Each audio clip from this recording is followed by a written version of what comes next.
Welcome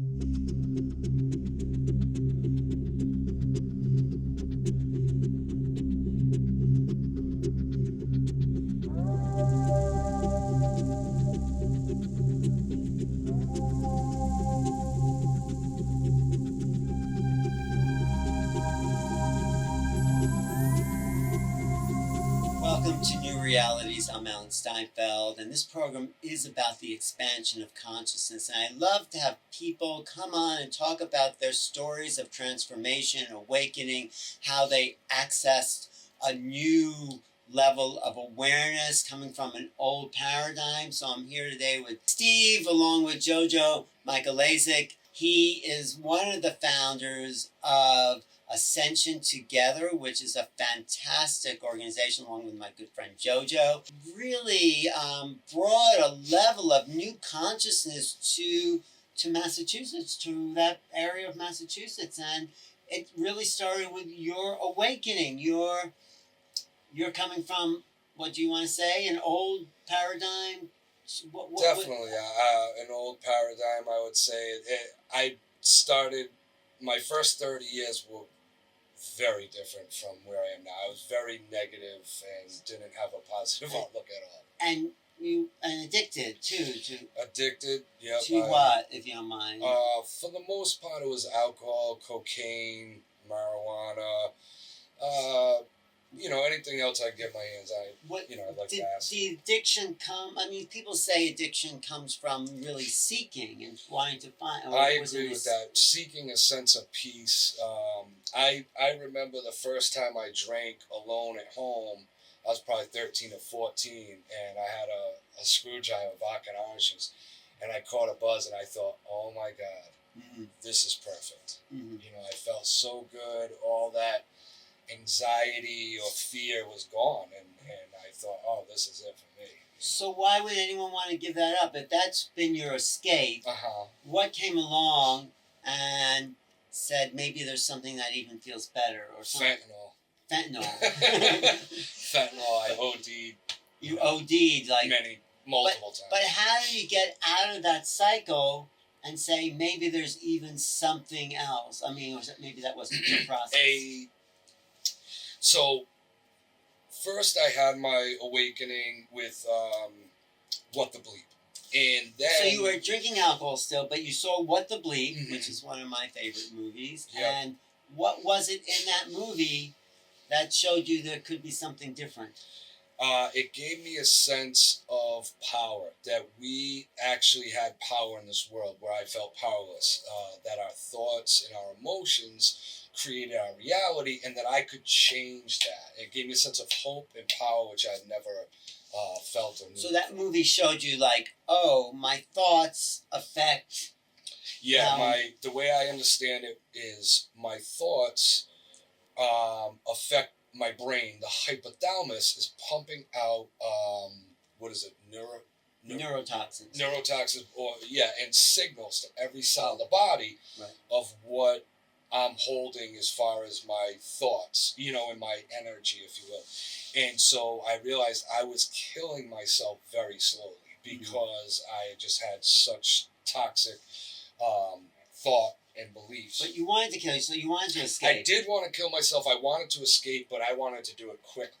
I didn't. When I realized I was doing it so slowly, I thought, well, this sucks. Why didn't you do not that I wanted it's okay. to, but no, yeah, why didn't you just do it? I didn't do it because of my daughter. At that point, that night, there was a lot of alcohol and cocaine the night before. And the night before What the Bleep. Yeah, and I had woken up just at my all-time low. And you felt physically, emotionally, mentally, completely spiritually. Well, I didn't have any feeling of spirituality before that. I literally walked out of the house and I was going to this bridge near where I lived, and I was just like, I'm ending it. I'm done. And as I approached that bridge, all I could think about was my daughter and the fact of how my leaving could affect her.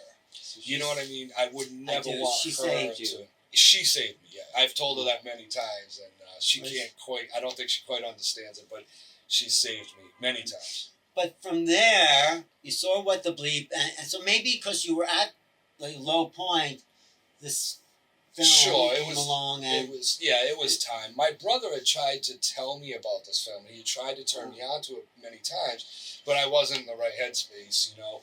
And I'll never forget. So what happened was I walked around town, not knowing what to do with myself. I found myself on a park bench, just completely beside myself. Because if I'm not gonna kill myself, that means, in my thinking, was that I'm gonna suffer the rest of my life. right. So I had a sense of. I remember saying to myself, you know, I didn't even believe in a God at that time, but you know what, God, whatever it is, just take over this life. I'm done.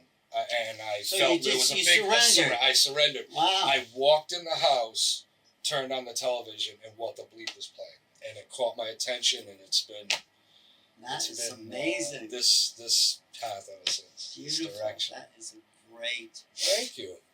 So then you dive deep into the whole spiritual scene. I mean, what happened next? I found a study group for What the Bleep study group.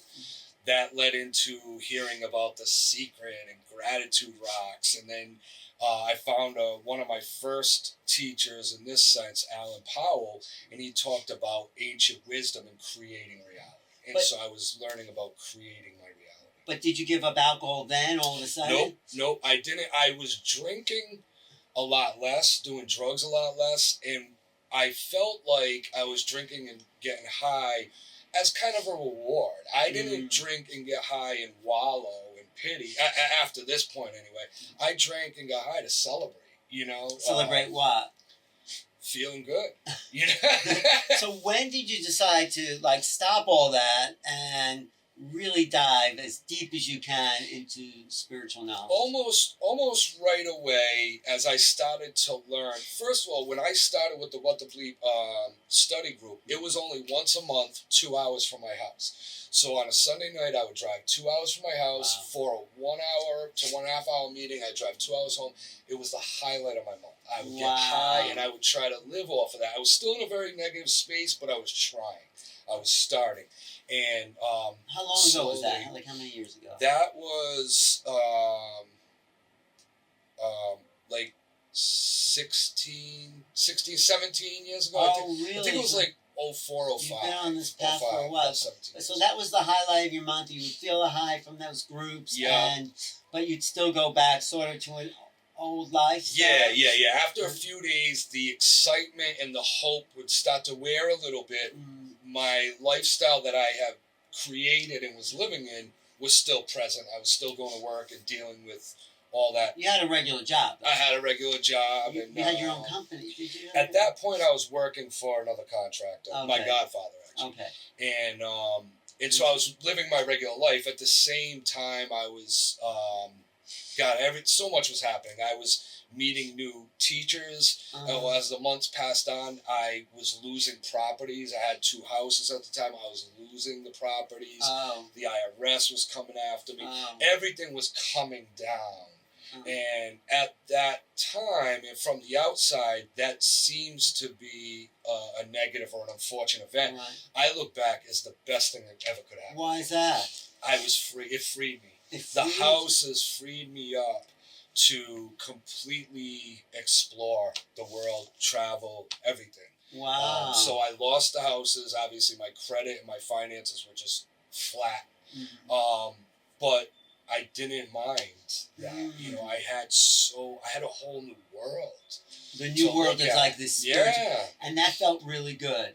Unbelievable. It felt better than alcohol, would you say? Definitely. At that time in the beginning, I did almost stop drinking. Like, I would not drink for months at a time or weeks at a time. I had pretty much cut cocaine out of my diet, marijuana, whatever. I didn't care so much about getting drunk and high and partying at that time because I had found something new and it was better than. And then when did you let go of that stuff altogether? What was that moment? What was the reason why you would let that go? Drugs and alcohol? Yeah, drugs and alcohol. Well, what happened was, fast forward like 14 years and I had started doing heroin and I OD'd a few times. Even with the spiritual knowledge. Yes. You OD where you just passed out, were you brought to the hospital? I was at the hospital. I was rushed to the hospital a couple times. Mm-hmm. Other times I was not found, and I just woke up right. a mess. But then, did you have a near-death experience in any of those OD? I think I've had a few near-death experiences, but I don't have any memory of that stuff. So what made you then decide to stop all that? I mean... Well, I could see the use of heroin and fentanyl, frankly. What is fentanyl? Fentanyl is a synthetic heroin. And you inject it? No, I was only snorting. I don't like needles. But I would try to buy heroin, and they cut it with fentanyl or just sell you straight fentanyl. So you would OD on the fentanyl? I would OD on the fentanyl, and I was realizing that I was almost back at that point where I had, well, first of all, before I started doing heroin, I had this feeling, I had come to a place where I felt I had understood life completely. I felt there was no more learning. There was nowhere else for me to go. You felt at peace with that understanding? I felt at peace with my understanding at that time, and I felt there was nothing left for me to do or learn. I had no hopes. And I have no future, outlook. I had always thought, I never thought I would live to see 44. I was 44 at this time. So I had no future desires. My daughter was grown. And was it a hopelessness or like... It was more of a boredom. When I started, it was a boredom. And I was on a job, and a buddy, we used to do drugs on the job all the time, and he was like, he's like, I saw him, I was covering for him, and I saw him do a couple lines. Usually he'd pass me the mirror or the phone, and he didn't. I'm like, hey, what's up with that? And he said, you don't want this, and that made I wanted it. Now I'm like, well, I really want to try that now. And that was the heroin? And that was heroin. Yeah, at first it was just heroin, which I loved. Heroin's great. It made you feel really good. Really good, yeah. But even though you were studying what the bleep, you were... Well, we're talking, again, 14 years later. So I had done so much traveling, self-exploration, investigation, and I understood that the world I identify with and the person I identify with as Stephen Tsonos, that ego identification, I understood how small it was or how unreal. So you had a spiritual awakening. Oh, yeah. I felt that I completely understood. And again, I felt there was no more learning. Through the experiences I had some understanding. I felt there's nowhere else for me to go from here. And I slowly started to drink more. And you slid back. I was sliding back, and that gave me a sense of, I've had a sense of fearlessness. I had no fear. I didn't mind if my body died or not because I saw it as so transitory and unimportant.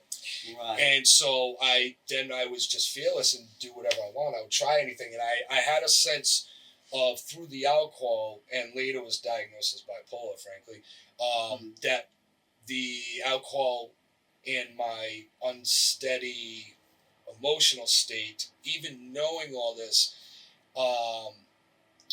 led to really a sense of fuck it.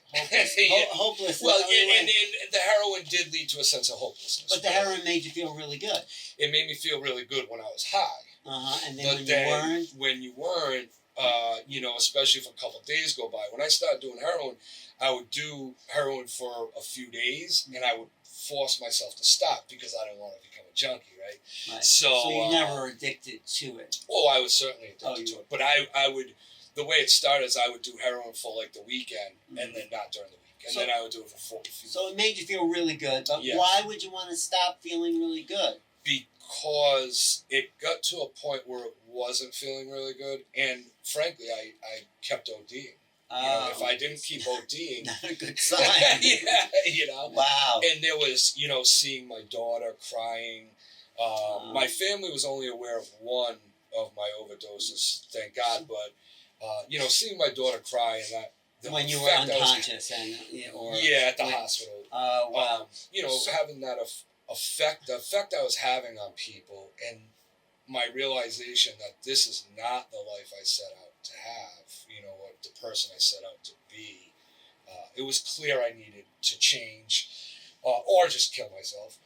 And my friend Tony Molino is very good friends with JoJo's husband, Kevin Michaelazic, Right. and they offered me a rehab.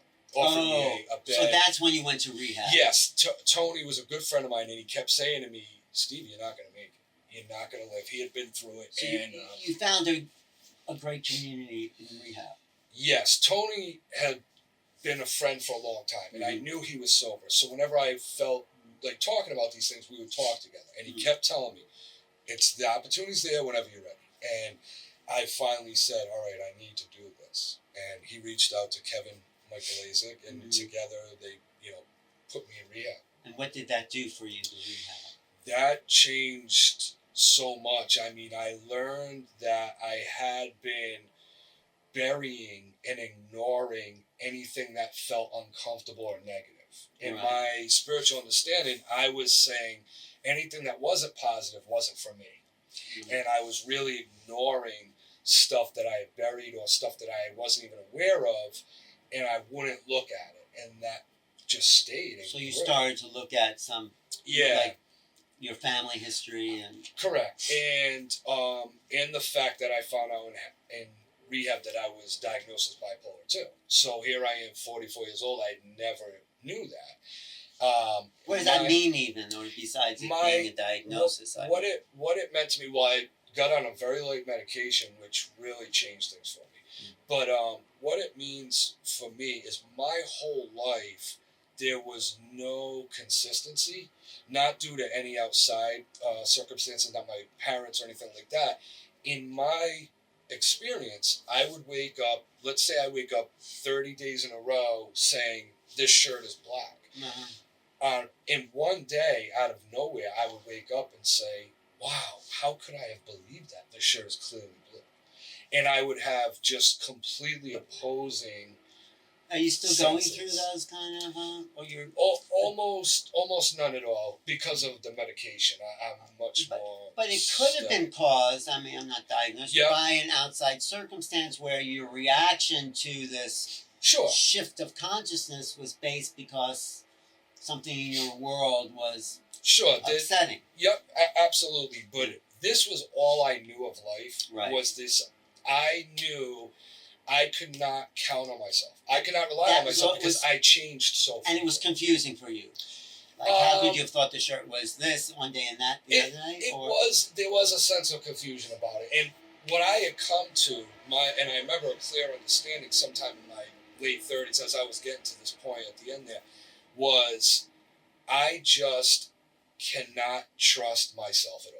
I cannot, and really, this helped me a great deal at going forward in my spiritual understandings, because really, what the self-talk I'm hearing is not true and not reality. Self-talk, like what?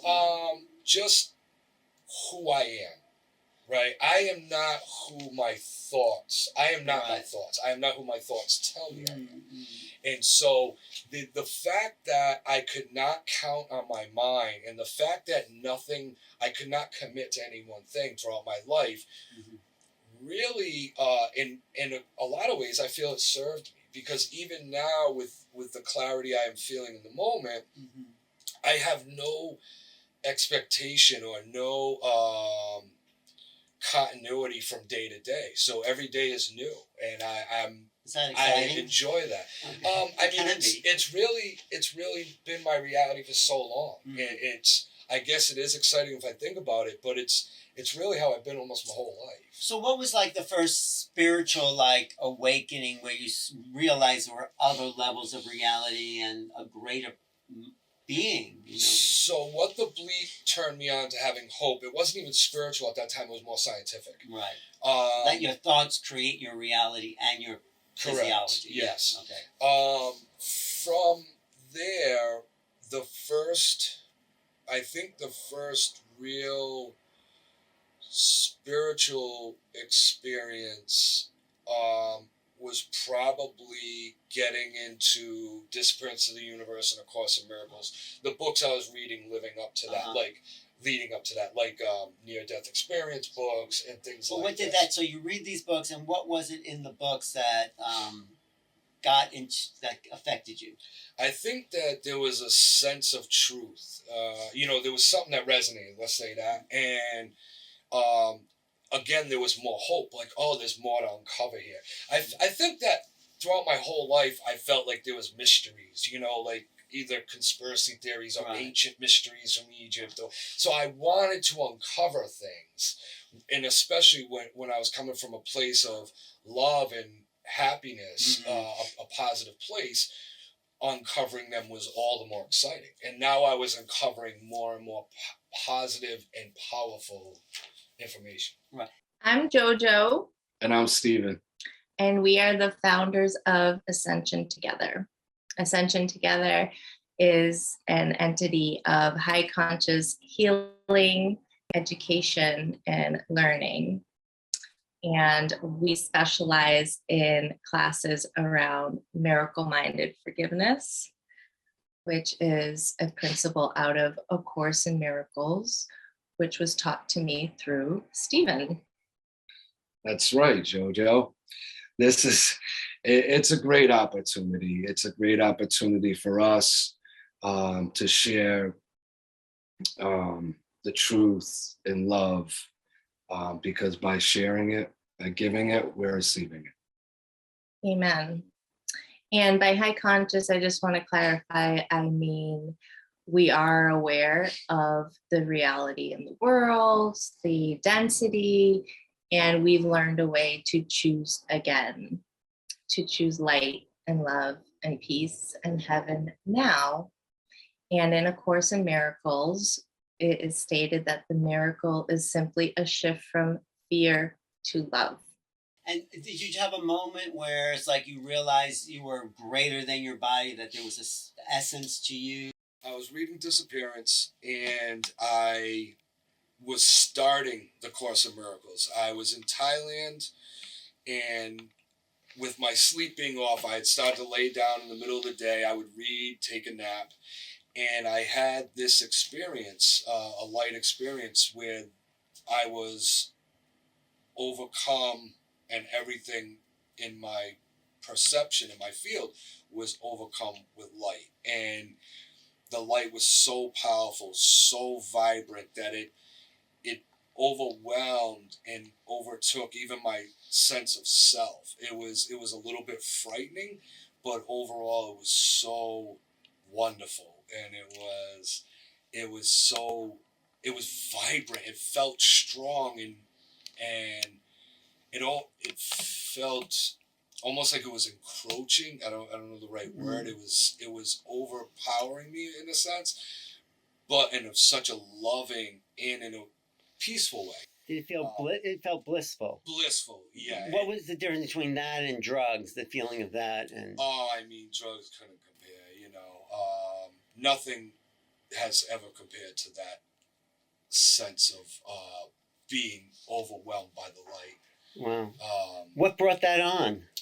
I believe just the reading and maybe my readying myself maybe for this experience, but the reading of the last page of the Course in Miracles is a direct message, I guess kind of channeled, and that message, I remember reading that, feeling so lit up within, closing my eyes, and then at some point this light experience. But what was the message? What was the actual, can you remember approximately?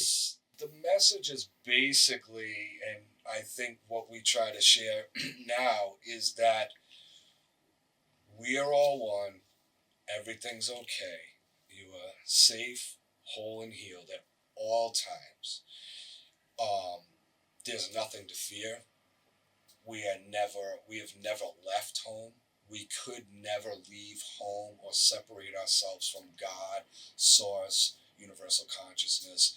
And there's nothing to be afraid of, nowhere to go, nothing to do. Just, be in love and follow love. So that experience was a shift, a moment of suddenly? That was a huge shift for me. It told me, one, that the Course in Miracles was the way I wanted to go. I had just started reading the Course in Miracles, and this was confirmation. I want this. It also showed me... Did that happen after all the addiction, or were you still doing... I was still mid-addiction, but throughout these years, this was my 30s, and throughout these years, I was not partying as often, right, not as much, and it was more in celebration with friends. It was more social, right. And I didn't, at that point, there wasn't really a problem with it. Like I said, it was celebrating with friends. I would go long periods of time without drinking. But you, that experience of the light stayed with you. I mean, yeah. It's still with. Would you say before it was still? Absolutely, it's the residue of that experience is still with me, because, in a sense, it was, in one way, a sense of a knowing, like a knowing experience. So I could never unknow that. Also, it was a sense of safety, of love, knowing that behind everything I see is this brilliant light. It's never further than and that's always with you. That sense is always with you. Yeah, and it can vary in degrees of intensity where I put my attention. If I put my attention on the light in the world and God and love, then it's right there with me. And like I did with heroin, if I start to put my attention elsewhere, it's there, but it's not as prevalent in my experience. So when did you decide to totally, in the rehabilitation, rehab, but then you sort of really went deep into spirituality and... Well, frankly, I feel I went deep even before. I had some wonderful experiences with Rupert Spira in New York. And I had done retreats 3 or 4 right in a row. And the understanding I gained through experiences with Rupert and the understandings I had with A Course in Miracles, both being non-duality, I felt that the body and individual Steve didn't matter, because, and that's how it was, I could talk myself into doing drugs and letting go, because it doesn't matter. The personality, the ego, it's unimportant. Yeah, it doesn't matter because we're not the body. So why does it matter? I mean, what kind of understanding did you come to? Because there's something that does matter. Yeah, so the understanding I came to and where I feel I am now is that by sharing this information, it grows within me, and it's it can help people, and that's really at the root of what I want to do. Even when I wasn't talking about A Course, even when I was in a negative mind state, I always just naturally help people. It's my way. You were just a nice guy. Helpful, nice guy. But this level of help, like it's helped our friend JoJo, for sure, helped open her up. So that feels good, doesn't it? It does, and there is a sense of it's like I had found the answer to all questions. It's like I found the what is the answer? Serum. What is it? I want to share it with you. But what is it? The fact that everything is one. We are one with that sense of light, God, source. That will never change. Everything is okay. You're never gonna change the truth and the nature of reality. We only think we do. We only believe we're separate from anything and everything else. And just that change in perception shows you that everything's okay, and you can, enjoy this experience.